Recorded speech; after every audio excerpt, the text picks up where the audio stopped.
Vidya is very loosely translated as knowledge, but my own sense is that that does very poor justice to the word Vidya. It's a far richer word, a lot of nuances, and so I want to dive down into what Vidya really means. And the best way of doing it is maybe stepping back a little bit behind and looking at one of the fundamental concepts from our Shastras, which is Purushartha. Purushartha is basically the reason for human existence, our primary goals. And they are four in number, which is Kama, Artha, Dharma, and Moksha. And I would define very simply and succinctly Vidya as something which enables us to meet these four goals. Where does Vidya work here? And here there's another very interesting concept called Swadharma. Each one of us has certain unique talents and a personal destiny which is driven by those talents. Now, that Swadharma means that we really have to hone in and work on those talents and build and develop them so that we can go into our field of specialization and add value to society, and in that process add value to ourselves.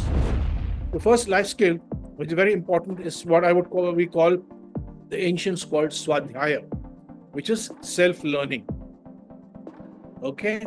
Now, very interestingly, Alvin Toffler, the noted futurologist, has said that the literate in the 21st century are not those who have, can know how to read and write, but those who can learn, unlearn, and relearn. And the concept of Swadhyaya is how you as an individual are able to learn, reflect on what you're learning, and then if it's not relevant, unlearn a lot of things, and then get into new learning.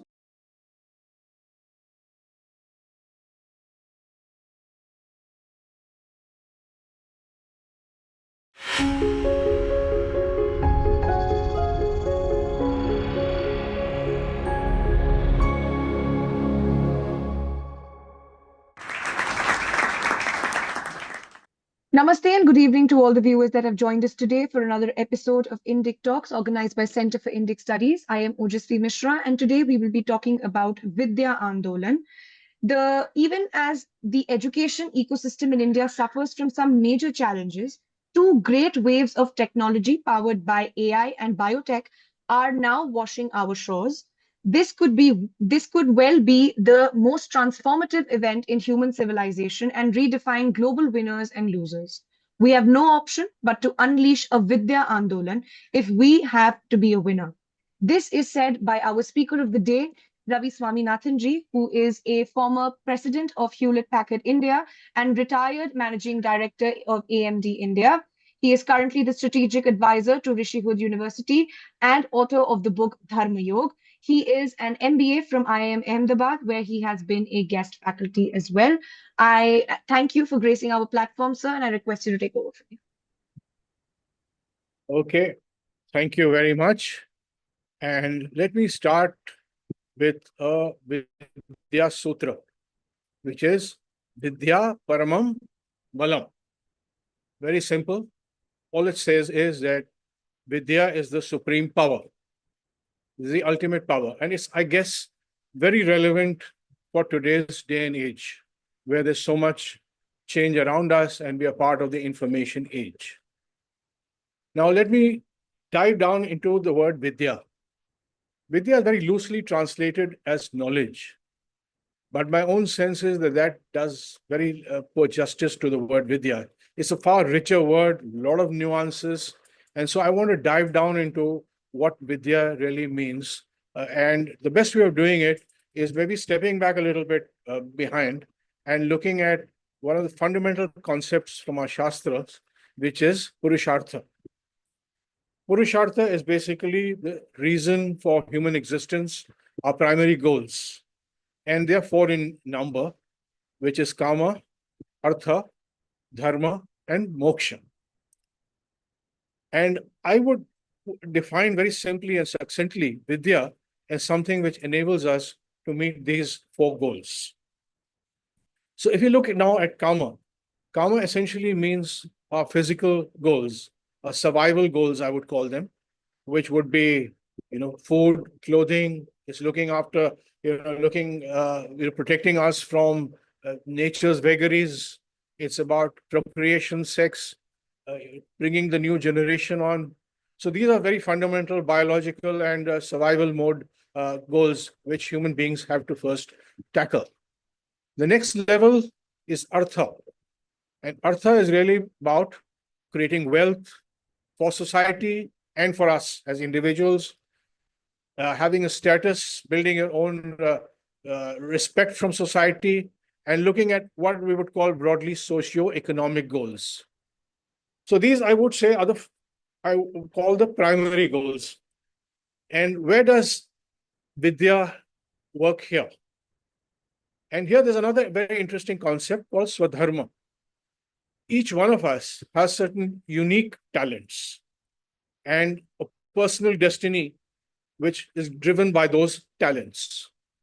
Now, that Swadharma means that we really have to hone in and work on those talents and build and develop them so that we can go into our field of specialization and add value to society, and in that process, add value to ourselves. Now, we have multiple talents. And, initially we talked about one or two talents, but over a period of time, educationists have realized that there are multiple talents for human beings. There is our verbal and linguistic talents, is how we are able to speak and communicate, use the tools of language.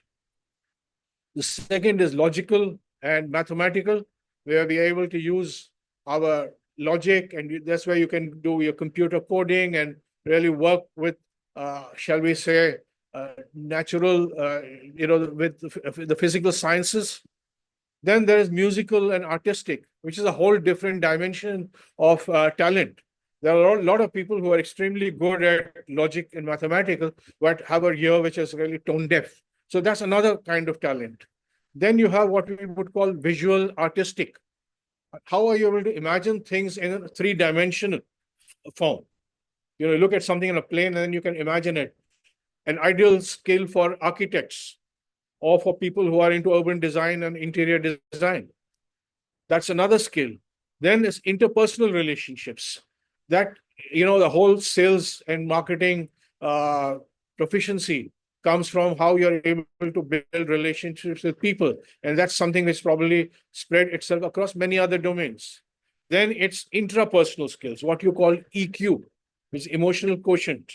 How are you able to, react to the environment when things are happening to you? How do you respond? Bodily and kinesthetics. How well are you able to use your muscle memory?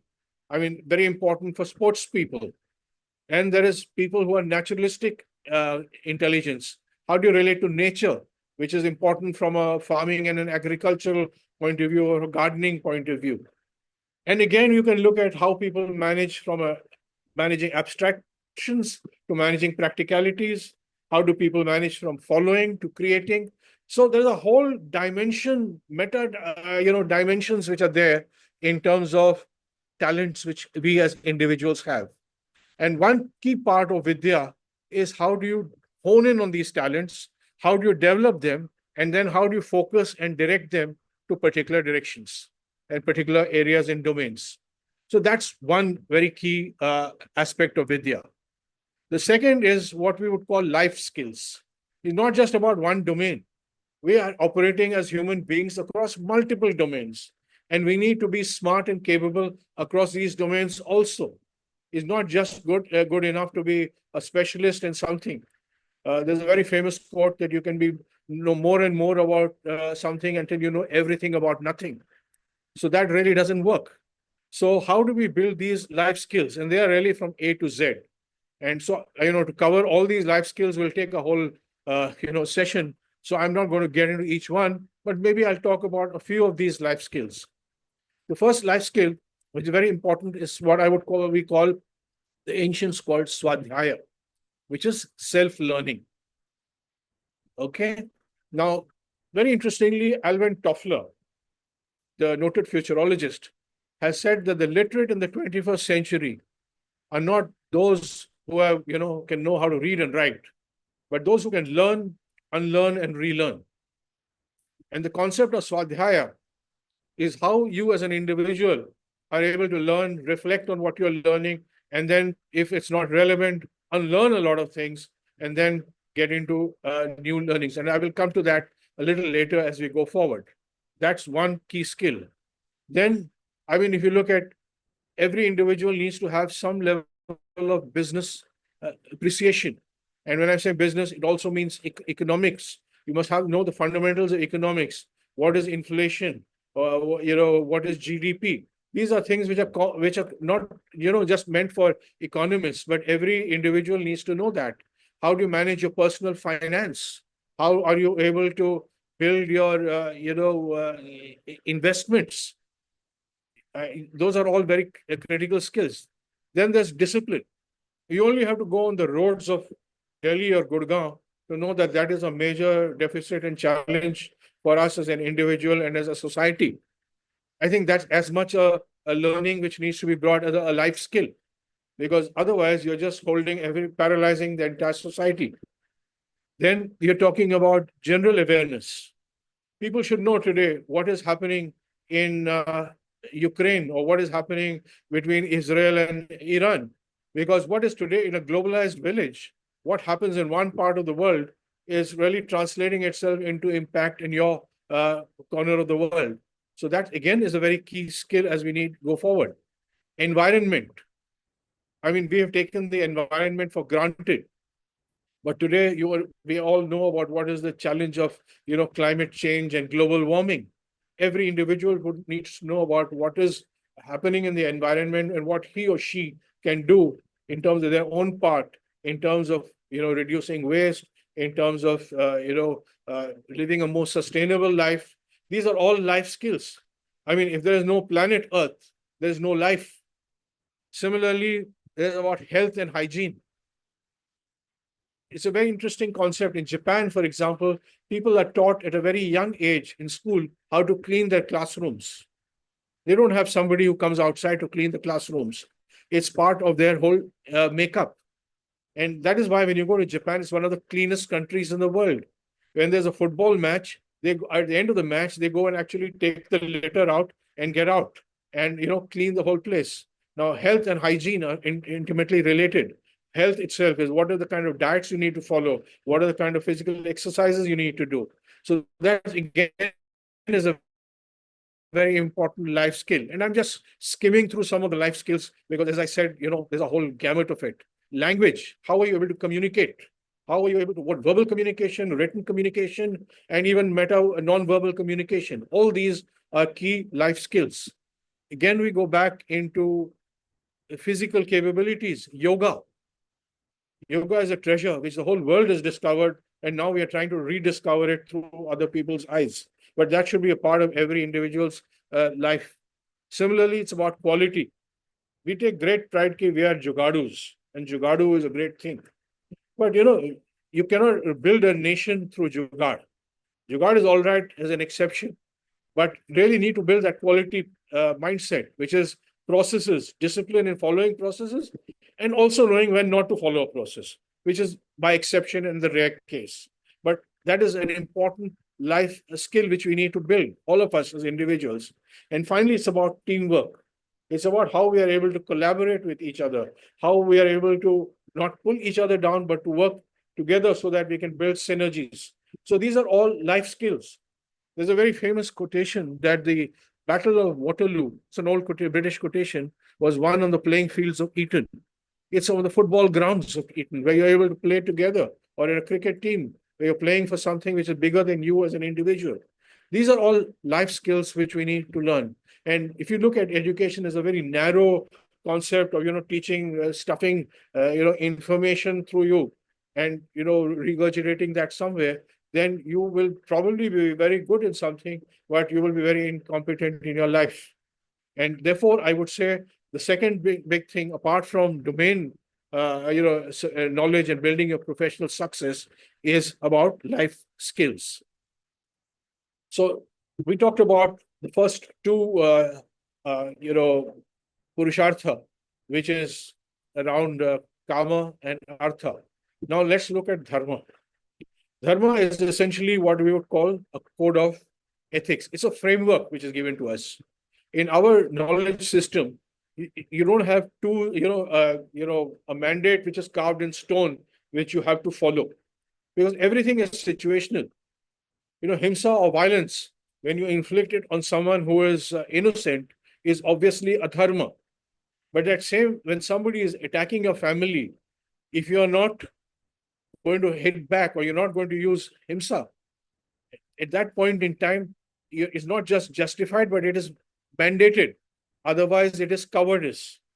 So there is a concept called viveka, which is the ability to distinguish between dharma and adharma in every situation.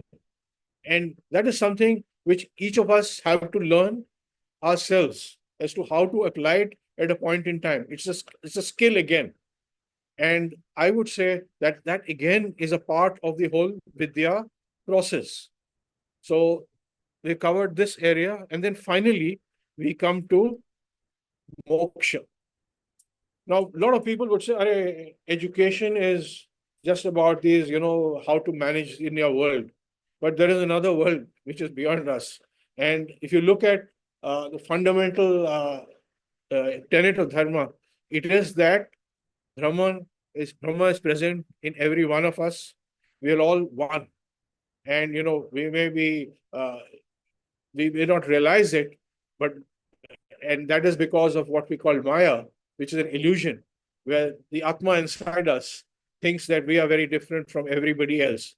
And because of that, people take birth again and again in what we call samsara, an endless cycle of birth and death.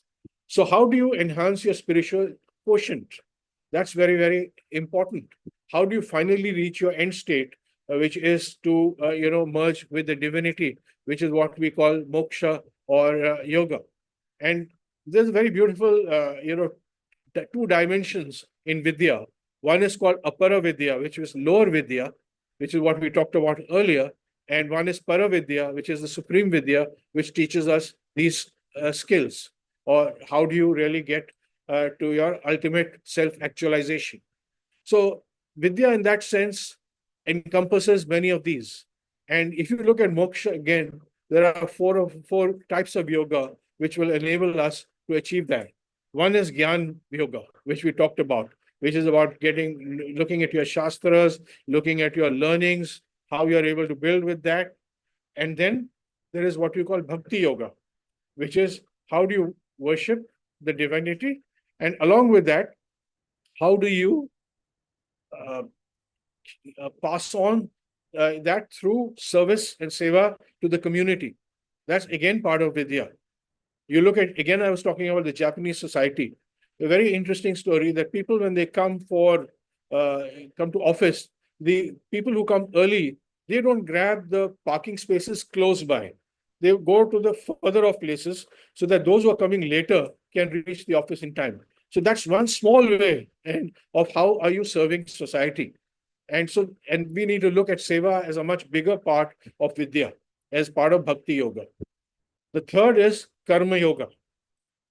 Okay, and that again is very important, not just from a moksha point of view, but even from doing your artha and your regular work, which is that don't hanker for the fruits of what you're doing.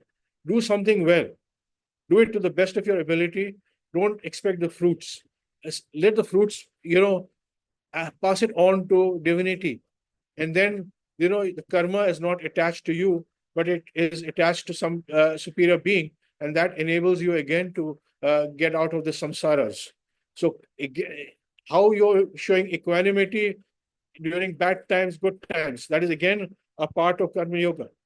And finally, Raj Yoga, which is how you believe the Ashtanga Yoga, which is that you are able to bring, unlock the Kundalini within you, and through meditation, dhyan, and you reach a state of samadhi or nirvana.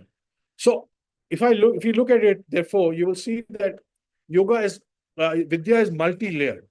And if you look at India as a civilization, we had one of the greatest civilizations, and we had one of the most evolved Vidya ecosystems you can think of at one point in time. It was not just one layer, but it was one layer sitting on the second, sitting on the third, and on the fourth. And you are therefore building yourself into, to reaching your highest state and your maximum potential. Somewhere over the last millennium, we have lost that. And I would mark two milestone events or tragedies in our civilization. One was the Nalanda destruction, which happened in the 12th century, with Alauddin Khilji. Bakhtiyar Khilji, Bakhtiyar Khilji was the guy who burned that library, and it burned for 3 months. And all our books and all the treasures which had been accumulated over millennia were destroyed. And I think that was a body blow which we had. And then the second one was what I would call the Macaulayan degeneration, which happened in the 19th century. Macaulay was a British civil servant, and he had this arrogance to say that one shelf of a library, any European library, was worth the entire knowledge of our Indian society. And therefore, he brought in that whole Macaulayan education. And that Macaulayan education has led to three major tragedies. The first is, because it was in English, 90 to 95% of our society is today, outside the fold of education. You look at any country in the world, you look at Japan, you look at Korea, you look at Germany, you look at France, you look at Italy, you look at Taiwan, you look at China, look at Israel. Israel, Hebrew was destroyed, but they reinvented Hebrew, and then they started their education in Hebrew. All these countries learn from their mother tongue. India and colonized countries like in South Asia, maybe Africa, learn from a colonized language. And you can see the results of that today, where 95% are struggling first to cope up with English. Forget learning what is happening. They're just trying to cope up with, how do you speak or communicate in English? And that is a major tragedy as far as the Macaulayan degeneration is concerned. The second thing which has happened is that it has cut off people from their roots. We are ashamed of whom we are as a society, and we try and be apologetic or try to explain it to people without being comfortable in who we are and in our own skin. If you're not comfortable in your own skin, how can you even progress?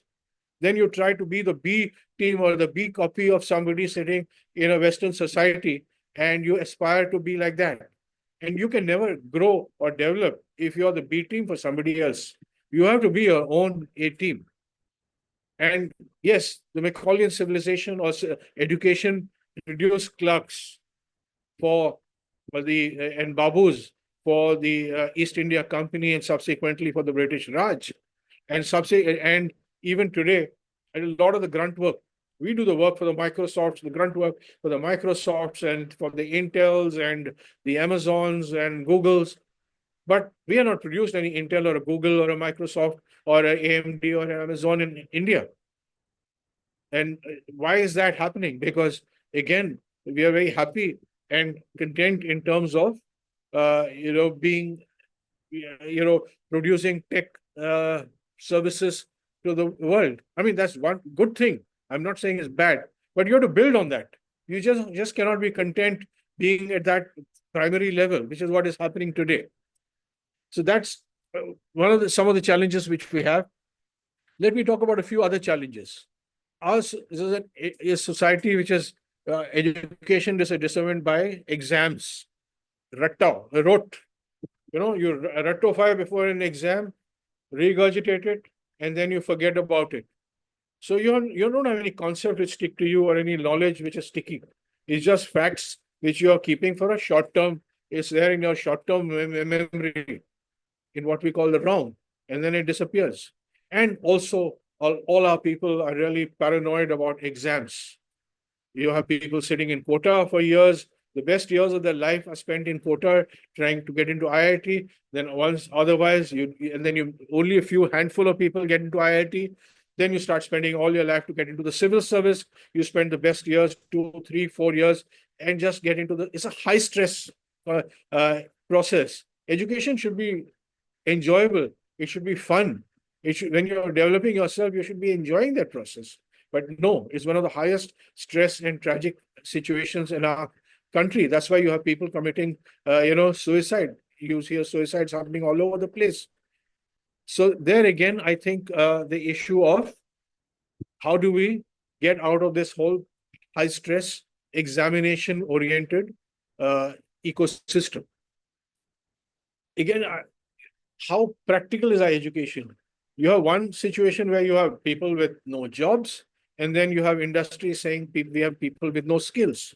So the link between education and industry, the link between education, academia, and industry, all that, there is no link. The application of knowledge is not really a part of our DNA. You have engineers who probably cannot change a fuse. What is the kind of education there we have? And again, I think one other challenge is about accessibility. On one hand, you have schools today, especially in rural areas, where the teachers don't come to teach, where hardly there are any basic facilities or toilets for women. You have major, nobody really wants to go there.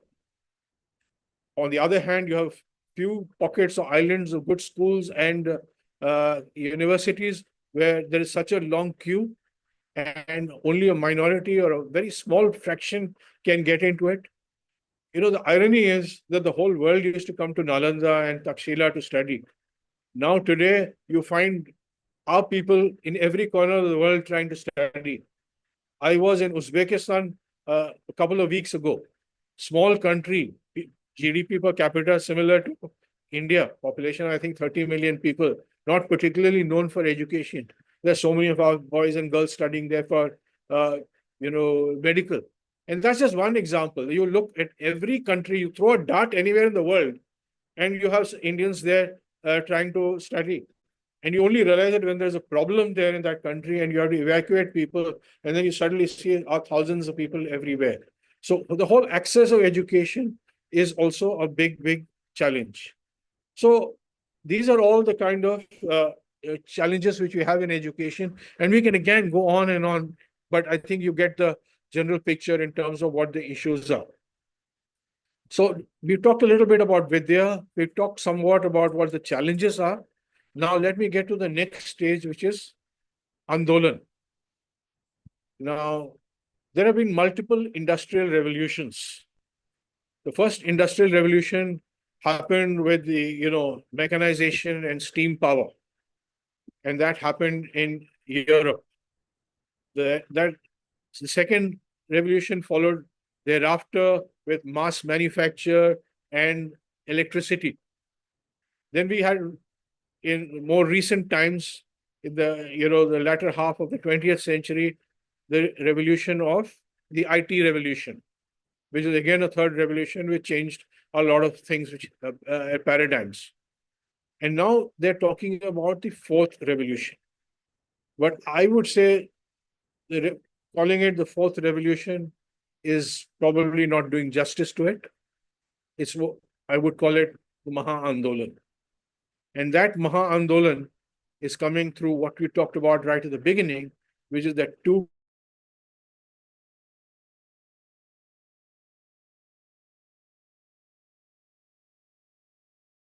and robotics.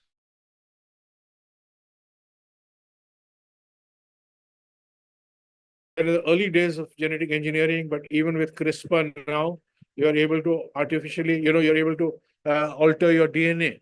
And that's just the beginning. So both these, I would say, are not just waves, but together they are like a tsunami. And they're going to change everything. It's going to be a meta transformation, which is going to happen.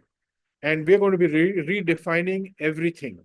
You're going to be redefining the future of work, the future of play, the future of societies, the future of religion, the future of, obviously, education, the future across every possible dimension. So we're actually, in one sense, talking about 1 million Andolans which are going to happen. And in this kind of a technology, there's also a great fear that human beings who have been the apex species for centuries now will suddenly become, will no more be the dominant species. There's a very interesting story in the Panchatantra, written about a couple of thousand years ago, about four young graduates who are going back to their village. And when they walked on the street, they are on the road there through the forest, they saw the bones of a lion. So the first graduate, puffed up with his knowledge, said, "Listen, I can assemble all the bones so that they form the skeleton." And he recited a mantra, and the skeleton was formed. The second guy said, "Okay, I can now recite a mantra and create flesh around the whole lion." So suddenly you had a lion, which was like everything there except that it was inanimate lion. It seemed like looked like a stuffed lion. Now the third uh, boy graduate said, "Let me give it life." The fourth fellow was a smart guy. He said, "No, no, no." But the third fellow said, "No, I'm going to do it." So he quickly climbed a tree. And then, as he recited the mantra, the lion came to life, and all the three boys were down there, were killed by the lion. So there is a fear that artificial intelligence will be that lion, and our young graduates or who are there puffed up with the knowledge, whether it's Chat GPT or any of the other companies, are actually building that lion edifice right now.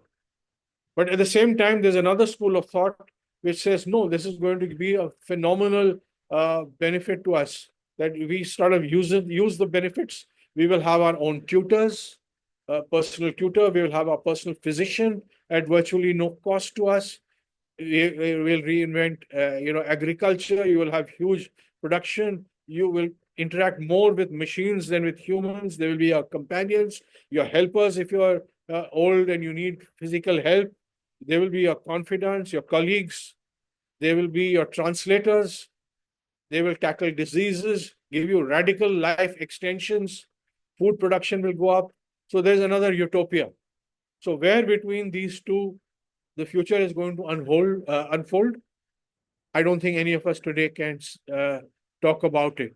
But clearly, I would say one thing is very clear, that we are going to go into a situation of dramatic uncertainty in the world going forward, and our Vidya systems have to learn how to cope with it.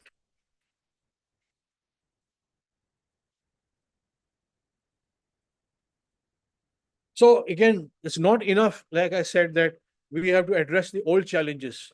There's a famous saying that generals like to fight the old war. But the future wars are going to be very, very different. So how we adapt to the new challenges, how as individuals and as societies we thrive in a world of artificial intelligence and biotechnology is really going to determine the new winners and losers. When the last industrial revolution happened, before that, a century before that, China and India were probably big major contributors to the world. Probably half the GDP of the world came from these two countries. Once the industrial revolution happened, both India and China fell deep down, down, down. China has recovered greatly. India is still in that very early stage of recovery. So this is an opportunity where winners and losers are going to get redefined. And can we seize this opportunity? And can we build a new generation of Indians who are at the forefront of creating this new, shall we say, global civilization or new global order? So our vision for Vidya is very, very, should be inspiring and should lead us all, not just कि ठीक है मेरे को नौकरी चाहिए or I have to get to a particular level. Because when this happens, when you create that great civilization, then everybody gets pulled up. You've seen that in America. The GDP per capita is so high. Yes, they have their, shall we say, dichotomy in terms of wealth also in that society. But as an average, society is much, much richer. So therefore, that has to be our vision. So how do we create this Vidya Andolan is, shall we say, the $1,000,000 question. And that is what I probably want to spend the next 15, 20 minutes talking about it. So the first point I want to make is I don't know. All right. And the second point I would say, if there is somebody who says he knows, run away from that person. Because with so much flux and so much change happening in the world, anybody who's talking about, knowing what is going to be done is really talking through his hat in very polite language. But really, I think we need to be much more open-minded at this point in time in figuring out what is going to happen. So the first, what we can suggest are some guidelines or guiding principles which we can follow, and maybe from that, things can evolve. So the first thing I would say is deregulate. In the 1990s, with Narasimha Rao and Manmohan Singh, we had economic liberalization. It was a partial liberalization, but still unleashed a lot of our forces, our economic forces in the country, reduced poverty, and put us at least on a path of change.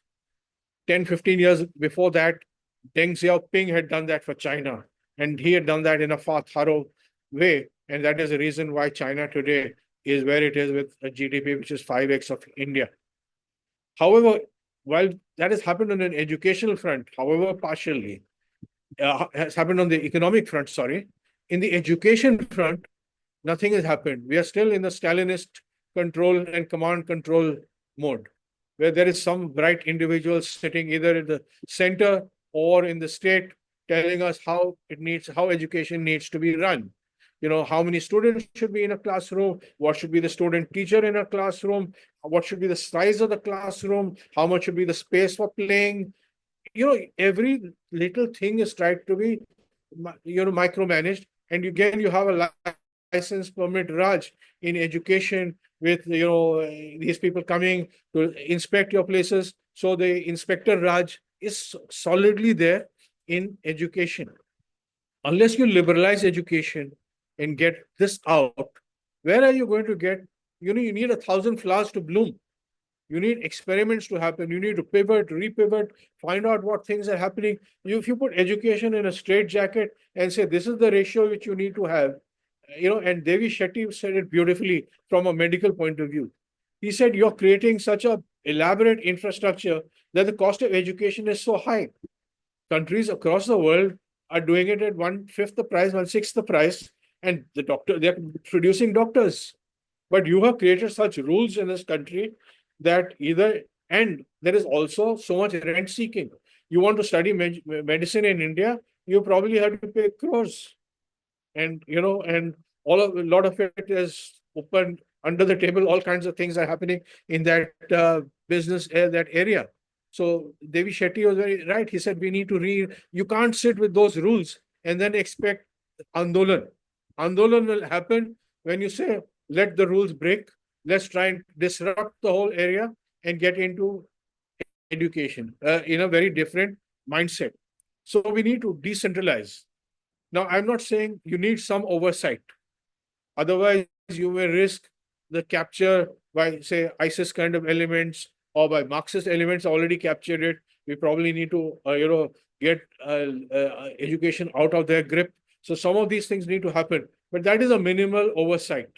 We need to create that ecosystem where people can learn from each other, learn the best things, unlearn what are the wrong things, which I talked about earlier, and really learn at speed and do experimentation and get out of the straitjacket of education. So that's again a very guiding, important principle. Avoid tinkering at the edges. As educationists, as policy makers, we are very happy. For 3 years, you make it 4 years, you make an honors course, general course, do all kinds of little bits of tweaking here and there. First we had 11 years, then you had 12 years. This is like rearranging the decks of the Titanic. The Titanic is still going to hit the iceberg and sink. So you can't just be tinkering at the edges. You need deep, fundamental changes, and what those changes are can only be done through trial and error, experimentation and learning, and piloting things. The other challenge we have is we are wonderful at preparing beautiful documents with highfalutin, fancy English. So you read the education policy, sounds beautiful. But how are you going to do it? How are you going to do it with the same tools and methodology and the mindsets which you had? You had that mindset for 75 years. And India has the highest number of illiterates in the world. So clearly, you can't go with that mindset today that you produce documents and tell us what to do. I think people have to be humble. And humility is one of the greatest things which we need to do from an educational point of view. We talk, you see today with social media, everybody is very happy. I am Vishwa Guru. I want to teach you everything. I want to go and make peace between, Ukraine and Russia. Arey bhai, first make peace between your border with your countries. Bring your literacy up. You are the highest number of illiterates and you want to be a Vishwa Guru. I feel that you should be a Vishwa Shishya for the next 30, 40 years, 3 decades. Go and learn with humility from every other country. Learn from Japan, as I said, how to be clean, how to be socially conscious. Learn from Singapore, how to govern, how to create, a green city in high urban density areas. How to make ease of doing business. Learn from America about innovation. Learn from Cuba about medical. Learn from Israel, surrounded by a host of enemies everywhere, out to destroy it. But their ability to build a strong military ecosystem and a very strong intelligence network. Learn from Mossad. There are so many countries you can learn the best practices. And I would say that very critical thing is next 20, 25 years, shut up, put your head down, learn from others. And then it's not just a question of learning. And there is a process. You learn, you internalize, you modify to suit your own requirements. Then you own that modified thing, you brand that, and then maybe you can talk about Vishwaguru. No Vishwaguru happens by shouting ki I am a Vishwaguru, mere paas aao. They would say usko asylum mein bhejo. The way you need to do it is by people wanting to come to you and say, I have to learn to you. When Nalanda and Takshila were great, we didn't need to advertise it. People came, there was automatic pull. And, it is there in our scriptures. If you read it about learning, in the Ramayana, Ram tells Lakshman to go to, as Ravan lay dying, to go and learn from him. Lakshman was angry. He said, this is a man who has abducted Sita. He has caused the death of so many millions of innocent people. What do you want me to learn from him? He said, even from your worst enemy, you should be able to learn. He has built Swarna Lanka. One of the most prosperous kingdoms in the world. There are things you need to learn. So reluctantly, Lakshman went to Ravan. But Ravan refused to talk. He just kept silent. So then Lakshman looked at Ram and said, he is not telling me anything. So Ram said, you are learning. You have to be humble. Go and stand at his feet, not at his head. And then you can learn. So Lakshman then stood at his feet, and then that learning was passed on. Another classic example is China with its bullet train. China's train ecosystem was similar to India's. Slow trains, lousy travel experience. It was not something which people look forward to. Then China said, okay, beginning of the 20th century, I need to bring bullet trains here. They learned from Germany, they learned from Japan, but they managed to get the technology, adapted it, and today, they today own bullet train IP, the best IP in the world. The trains are some of the fastest trains. Every day you hear of greater speeds. They have the maximum kilometerage of bullet trains. I think that it covers about 500 odd stations, and they have learned, owned, branded, and built it. So I think that is also very, very important. And this learning is not just a passive, taking of wisdom from or learning from somebody. It's also around how you are able to learn, adapt from it. The next key part of it is around privatization. I was talking to somebody the other day. We were in a function and there were a lot of people who were from the board of governors who were from business. And this gentleman said, yeah, they're all businessmen. They're all money-making people. How are they going to change education? Now, that is the arrogance of, again, part of our ecosystem. Profit is not a bad word. Today, all the money is being spent in quota or in studying for getting into IIT. IIT is being subsidized, but all the poor guys are paying the money there. If you paid a fraction of the money here, you could be building a far better educational ecosystem here. So profit is not a dirty word. And I think if you bring some of the discipline of the market economics, if you bring choice, today we are in a seller's market. People stand in a queue to get admission. Either it's a government where schools where education is third rate, or people go to private schools and you have to stand in a long, long queue to get into any decent school today, half decent school. You will not able to get. You have to do, safarish to please get admission there. And there is an arrogance of the teachers and the principal. You stand in a queue and get in. And that same thing happens everywhere else. What if you start giving coupons to people? Today, in government schools, teachers don't come.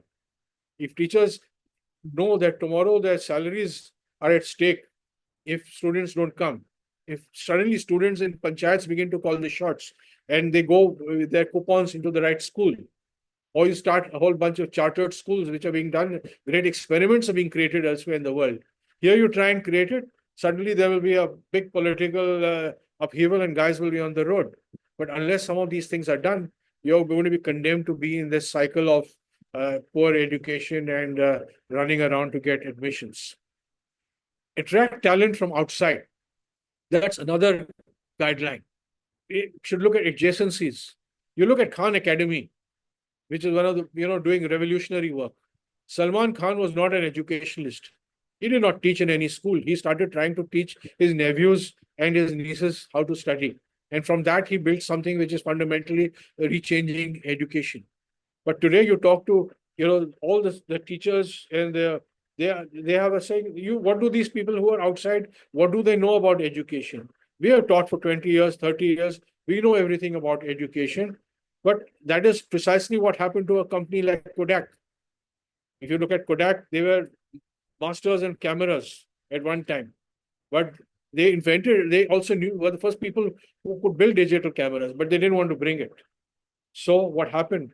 That company was digital cameras came from outside, took over the entire industry, and Kodak died.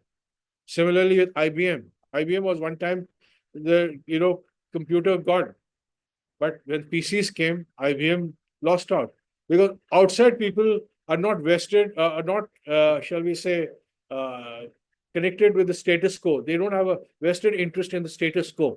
They are interested in disruption. And so people say disruption is a dirty word, but I say disruption is the greatest word. Because only when you disrupt, do you recreate. Shiva is our god for destruction, but he is also the god for regeneration. So in our whole ecosystem, in our belief system, destruction and regeneration go hand in hand. So there is nothing wrong in trying to really destroy and create something new. So we talked about customer choice. Again, this is an age where you have personalized education. There's a very famous quotation from Einstein. He says, if you push a fish to climb a tree, then it will live its life throughout thinking that it is very incompetent and useless. Now, I talked to you about people having those different kinds of intelligences. So you need to figure out which intelligence is relevant for you, where you are skilled, and build according to that. So how do we personalize education? Today, what is happening is that whole mass industrialization education process, which was created to create feedstock for the industrial revolution, that is broken. And we don't need that anymore. But countries which have a strong Western interest, where they build that, their whole ecosystem is around that, they will try and stick by that because that is what their whole educational gurus have been doing. We are weaker. We have not got a great education system. We can afford to take risks. Any risk you take will be better than what current situation is. If 90% of as per our Acer reports, half the kids don't know how to do class 3 arithmetic if you're a 14-year-old or can't read a second class or third class book in any language. So our system is broken. It cannot go any further down. So you have enormous capacity to take risk. It's not like US or Finland or something where they say we have got this education, so we cannot change. This is an opportunity for us to leapfrog and to disrupt. We should be at that wave of disruption. We should embrace technology. whether it is artificial intelligence, whether it is biotech and genetic engineering, whether it is robotics, whether it's creating personal tutors through education, whether it is virtual reality, whether any of these things, we should really be the first guys in the world to innovate rather than sitting and looking at somebody else to innovate, and then we bring it back into our country. Then we need to disrupt paradigms. We have a lot of paradigms that a teacher has to write papers, peer published. So you again go to these, wise men who run uh, international publications, and they will decide whose public paper to publish. And therefore, the whole knowledge system, there's a small channel, and they are the gatekeepers. And the chowkidar sits there, and what the chowkidar wants, the chowkidar gets. So all of us produce things which our guru, to what they will appreciate or what our chowkidar wants. We are not producing what we believe is true knowledge. So, and I would say, therefore, we don't need everybody to produce knowledge. We can, break it into two. There are people who are transmitting knowledge, and they can do a great job, and there are people who are creating knowledge, and they can do a different kind of you can have different skills, different incentive systems, different kinds of motivation, cost systems. Education has a lot of opportunity to bring innovation, which we are not bringing in. And the other part here is also about the elite. There are signals which we give today in terms of education. Signal is that somebody has an English education, he is a superior human being. And probably he gets his jobs also, which are better. The status is also higher. And the person who studies in Hindi, you call it Hindi medium, or you call it vernacular, or you have terms which are very disparaging. And so every fellow, wherever he is, he may be sitting in the remote corner, some village somewhere. His aspiration is, I want to learn English, and he gets his whole energy distracted. Whereas a native intelligence, some of those intelligence skills which I talked about, he may be a brilliant mathematician, he may be a brilliant speaker of English, of Hindi or Tamil or Telugu, but because he's trying to fix himself on English, he is going to be at the back of the class. So the paradigms, what are the reconfiguration of the elite is also what we require. In my opinion, a first-class plumber is adding more value to society than a second-class or a second-rate professor of English. But today in our society, he may be a second-rate English professor, but you would say, Waji, he's a professor, and no plumber ko you will not allow him, he will be at a lower status. So the whole status mechanism that happens through money, it also happens through status. So I think that needs really to be reconfigured. So these are some of the, I already talked to you about life skills. And I would like finally to close by saying that we need to reintegrate our education with both Dharma and Moksha. There has to be a part of our education, has to be about bringing, a spiritual dimension and a moral and ethical dimension to education. Because without that, we will all be, mercenary robots. And you've seen what is happening on the streets of our country today. And many of our educated people are also part of that whole process. The greatest strength of our education, the word we brought to the world was gurus. And gurus were mentors. They were mentors from both upper Vidya and Para Vidya. Both they were able to teach, and they were able to bring people up in society and in a very selfless fashion.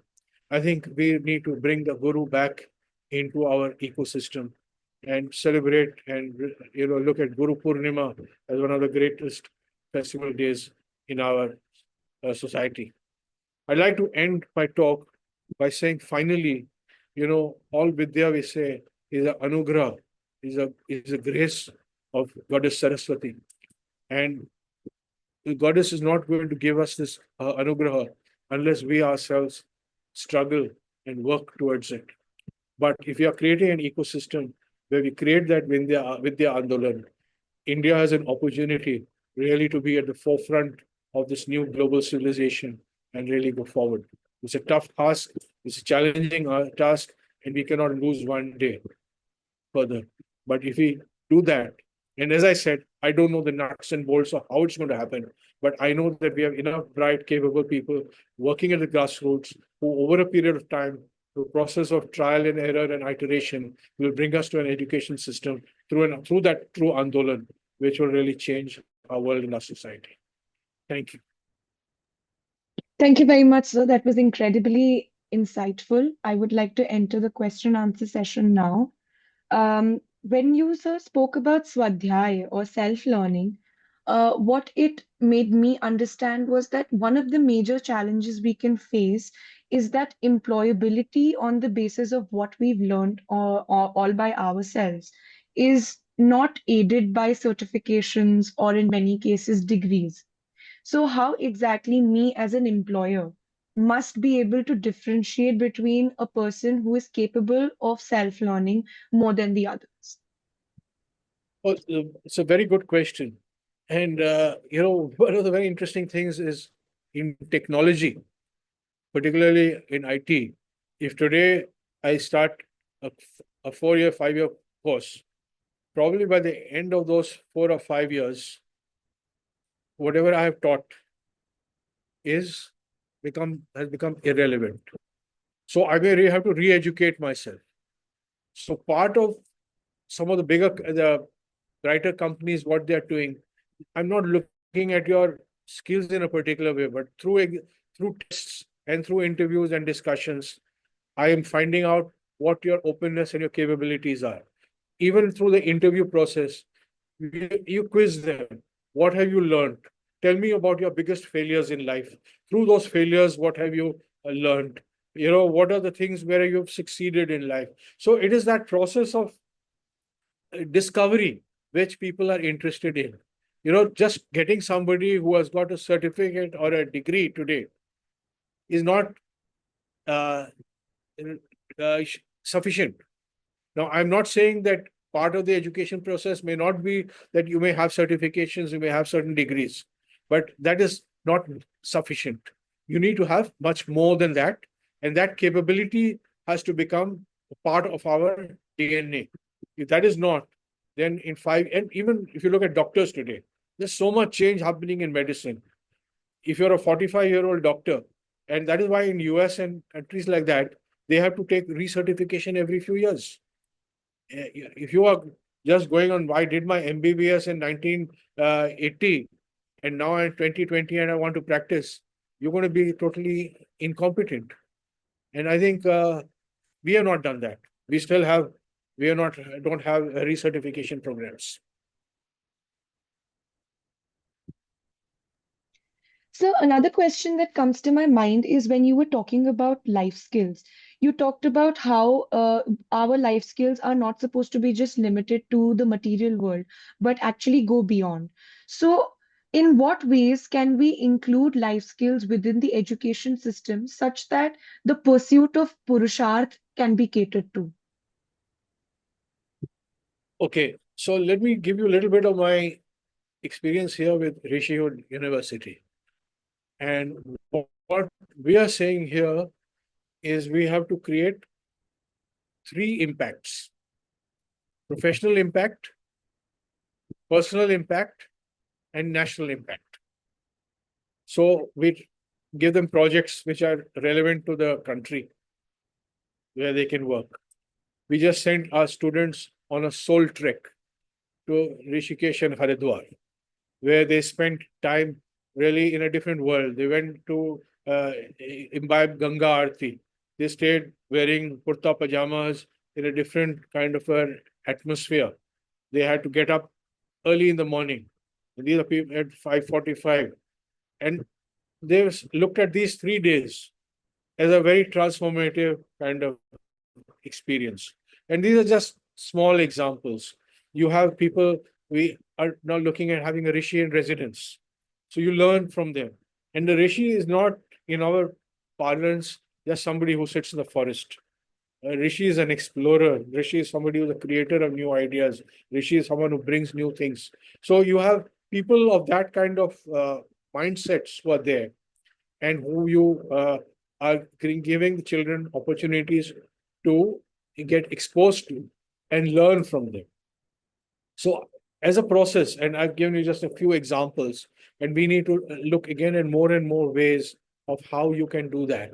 So again, we had computer students who are studying computer science, and we have what we call a foundational program, which is something totally different. It looks at national challenges, grand Indian challenges, internal, look at you inside you, things like that. The first time the students came, there was almost a Andolan in a different way. They said, yeah, teach me coding. I have come here to learn coding. Why are you wasting my time on learning foundational things? I have come to learn design. मेरे को design में भेजो, आप योग करें.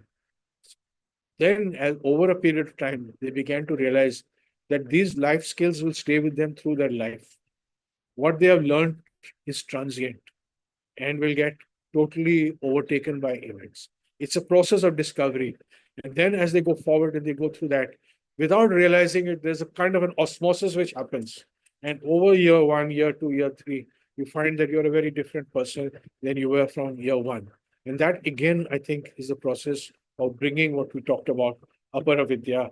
And Apara Vidya is not just, it's about your spiritual quotient, but it's about making you richer, empowering you, and building you as to your maximum potential.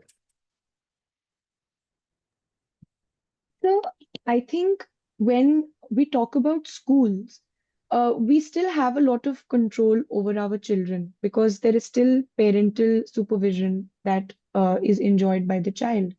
But I think when it comes to colleges in India, that is probably the most abysmal and tragic, cases that we are facing within the educational system, where people are doing courses that, let alone be employable, we can say that it is the state of the market and maybe the narrow-mindedness of the market.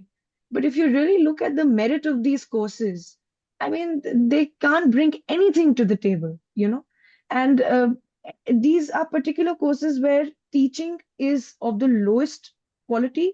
And that probably brings us to the question that either we should have very specific small specialization colleges, or we should have multidisciplinary courses in big colleges.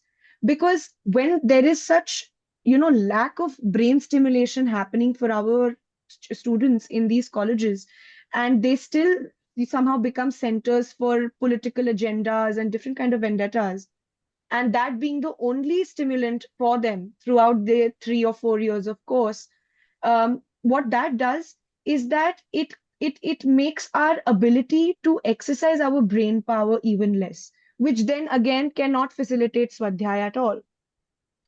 My question is that do we need multidisciplinary courses in big colleges?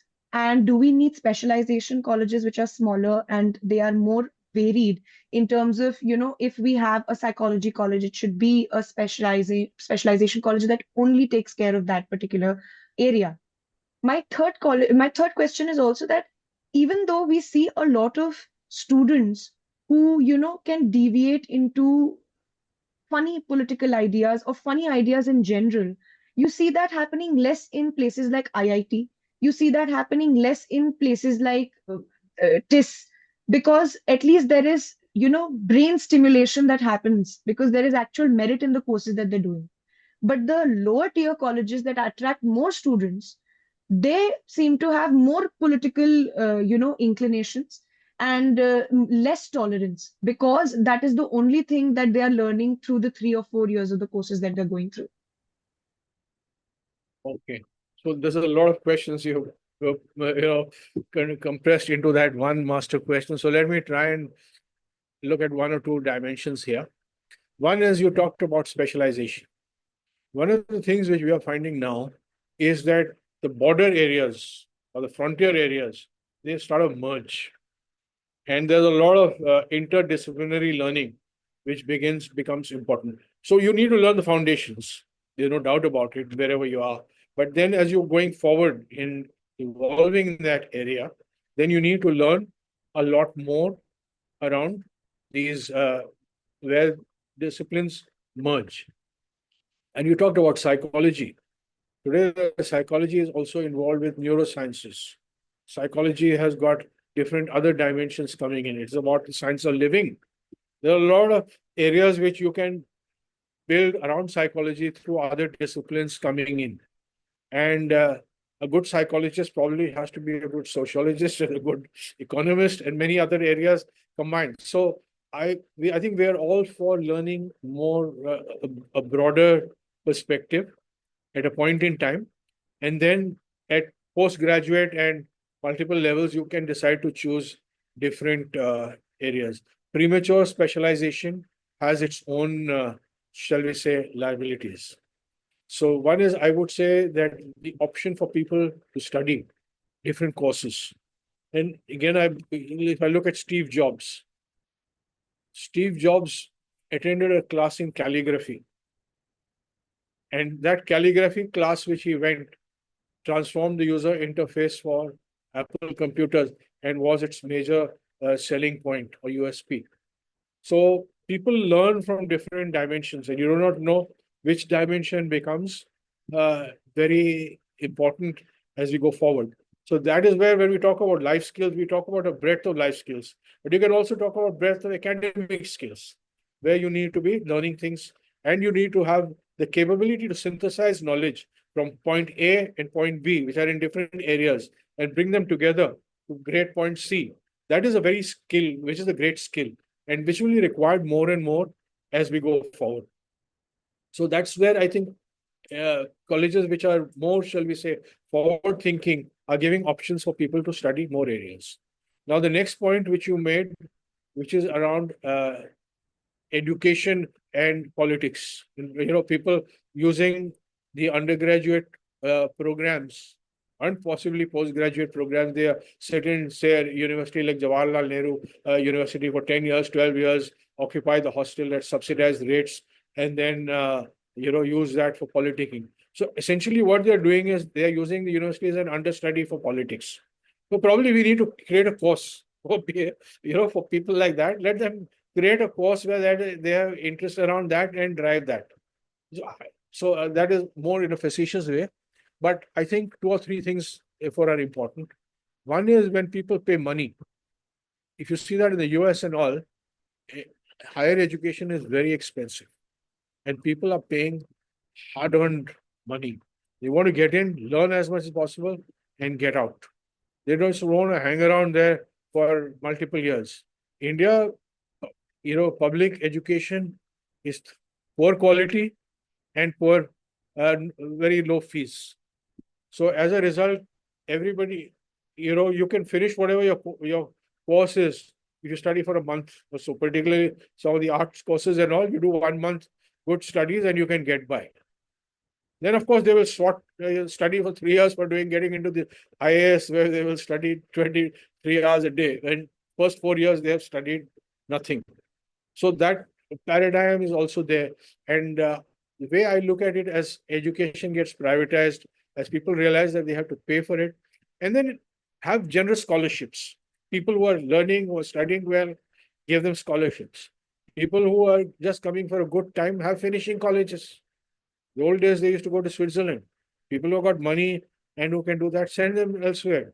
Or who want to go, put them into open universities where they have all the time in the world to do all that they want. You see, education has to get personalized. If I want to go into politics and I want to become Lalu Yadav 2.0 or Mulayam Yadav 2.0, create a stream for him. But that doesn't mean all, 200 students in that area have to follow Lalu Yadav. Maybe have one school for them. So what I'm trying to say, therefore, is not, I don't have a solution. But what I'm saying is that as you personalize education, you can create multiple modules depending on what your aspirations are, what your needs are. And This was a great beginning to the several talks that we wish to have with you. Vidya Andolan is definitely the need of the hour. And thank you so much for bringing light to this issue. Thank you very much. Namaste. Thank you very much.